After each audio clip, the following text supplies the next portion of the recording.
میں نے کی دعوت کی دھوم میں مچاؤں، عطا ایسا کر حوصلہ یا الہی۔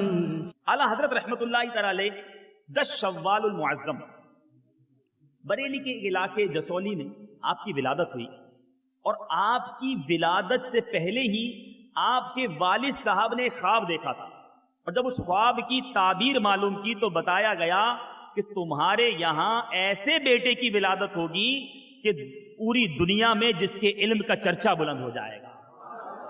گویا اعلیٰ حضرت کی آمد کی بشارتیں پہلے سے ہی دی جا رہی تھی، اور ابھی اعلیٰ حضرت 4 سال کے ہیں۔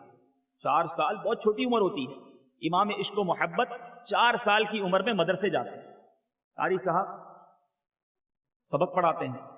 قاری صاحب حیران ہیں کہ اس بچے کو میں سبق جتنی دیر میں پڑھاتا ہوں، پڑھانے میں مجھے وقت زیادہ لگتا ہے، اس سے کم وقت میں تو یاد کر لیتا ہے۔ اب وہ بچہ، قاری صاحب حیران ہیں۔ ایک بار قاری صاحب پڑھا رہے ہیں، والد صاحب بھی برابر والے کمرے میں ہیں۔ قاری صاحب سبق پڑھاتے پڑھاتے قرآن پاک کی ایک آیت پر پہنچے، اور غالباً قاری صاحب زبر پڑھا رہے تھے، زبر کے ساتھ کوئی جملہ پڑھا رہے تھے۔ اعلیٰ حضرت کی زبان سے زیر نکل رہا تھا، یا زیر پڑھا رہے تھے تو زبر نکل رہا تھا۔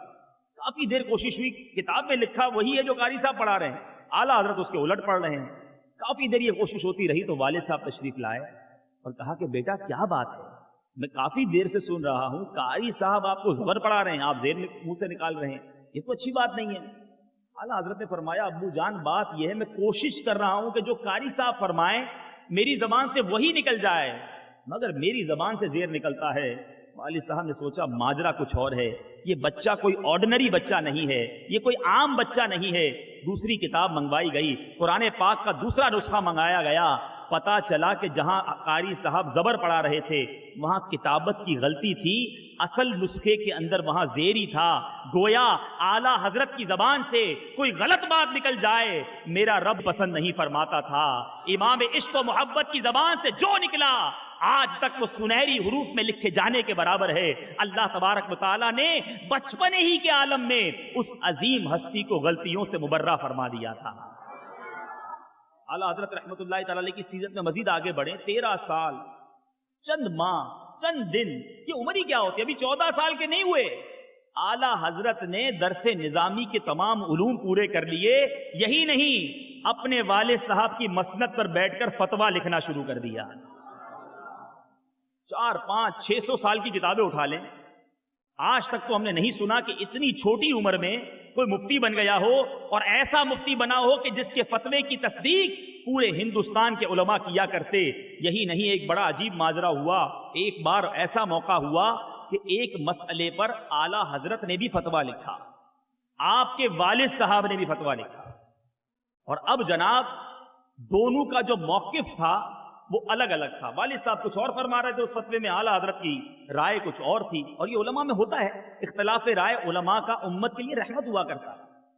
اب والد صاحب اور بیٹا آمنے سامنے بیٹھے، دلائل شروع ہوئے، والد صاحب اپنے دلائل دے رہے ہیں، اعلیٰ حضرت اپنے دلائل دے رہے ہیں۔ وہ منظر کیسا ہوگا کہ باپ اور بیٹا کوئی گھر کے کسی مسئلے کو ڈسکس نہیں کر رہے، اسکول میں کلاس میں کب جانا ہے اس پر گفتگو نہیں ہو رہی، آج باپ بیٹا میں یا تو ڈانٹ ڈپٹ ہو رہی ہوتی ہے یا گھر کے کسی پرابلم پر ڈسکس ہو رہی ہوتی ہے۔ یہ کیسے عظیم باپ بیٹے ہیں کہ علم دین کے ایک مسئلے پر گفتگو ہو رہی ہے، اپنے اپنے دلائل پیش کیے جا رہے ہیں۔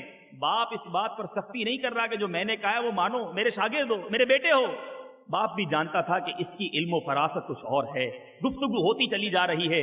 میرے پیارے اسلامی بھائیوں، فیصلہ نہیں ہو سکا۔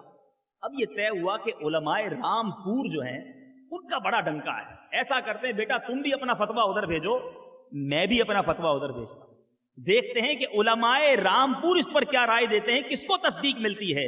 اگر کسی مسئلے پر کسی وجہ سے اختلاف رائے ہو گیا تو اس کا مقصد یہ نہیں کہ میں اس سے نفرت کرنا شروع کر دوں، ٹھیک ہے ہم دونوں پڑھ رہے ہیں، اگر کسی مسئلے پر نہیں سمجھ آ رہی تو بڑے علماء سے رجوع کر لینا، یہ ہمارے اسلاف کا طریقہ ہے۔ اور عوام کا یہاں پر کام کیا بنتا ہے؟ آج جناب عوام جو ہے وہ علماء کے بارے میں زبان درازی کرتی نظر آتی ہے، ارے بھائی فلاں مفتی صاحب تو یوں کہتے ہیں، دوسرے مفتی صاحب یوں کہتے ہیں، یہ جناب ان لوگوں کو پڑھا ہی نہیں، ان لوگوں نے الٹی سیدھی باتیں شروع کر دیتے ہیں۔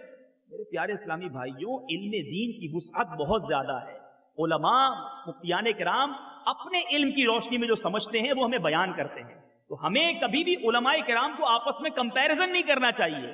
اللہ اکبر. باپ اور بیٹے کے فتوے رامپور پہنچتے ہیں, علماء کرام مباحثہ کرتے ہیں, کلام ہوتا ہے. اب یہ طے کرنا مشکل ہے, ایک طرف تو مولانا نقی علی خان علیہ رحمت الرحمان کی وجاہت ہے, ان کی فطانت ہے, ان کے علم کے ڈنکے ہیں, اعلیٰ حضرت کے والد ہیں, مگر دوسری طرف جب اعلیٰ حضرت کا فتویٰ پڑھتے ہیں دل مائل یہ ہو رہا ہے یار لکھا تو اس نے ٹھیک ہے, دلائل اس کے ٹھیک ہیں. جب یہ فتاوے واپس آتے ہیں اس کے بعد جب یہ فتاوے کی تصدیق کو دیکھا جاتا ہے, اعلیٰ حضرت کے والد صاحب کے فتوے پر 2 مفتیان کرام کی دستخط اور تصدیق ہے, باقی سارے علماء رامپور نے اعلیٰ حضرت کے فتوے پر تصدیق فرما دی. آج کے دور کا باپ ہوتا تو بیٹے سے حسد کرنا شروع کر دیتا, ارے میرے بیٹے نے مجھے ہرا دیا, مجھ سے آگے نکل گیا. قربان جائیے ان لوگوں کی وسیع قلبی پر, ان کا دل کتنا بڑا تھا. اپنے بیٹے کو گلے لگاتے ہیں, ماتھا چومتے ہیں, اور اس کے بعد اپنے موقف سے رجوع فرماتے ہیں کہ نہیں میرے بیٹا جو تم نے لکھا تھا وہی موقف درست ہے, میں اپنے موقف سے رجوع کرتا ہوں. اس دن کے بعد مولانا نقی علی خان رحمت اللہ تعالی علیہ جو اعلیٰ حضرت کے والد ہیں, اب آپ کا یہ معمول بن گیا کہ جب کوئی مسئلہ سمجھنا ہوتا, جب کسی مسئلے پر بحث کرنی ہوتی, اب بڑے بڑے علماء کرام کے بجائے اعلیٰ حضرت سے بحث فرما لیا کرتے ہیں. میں نے کی دعوت کی دھوم میں مچاؤں, عطا ایسا کر حوصلہ یا الہ.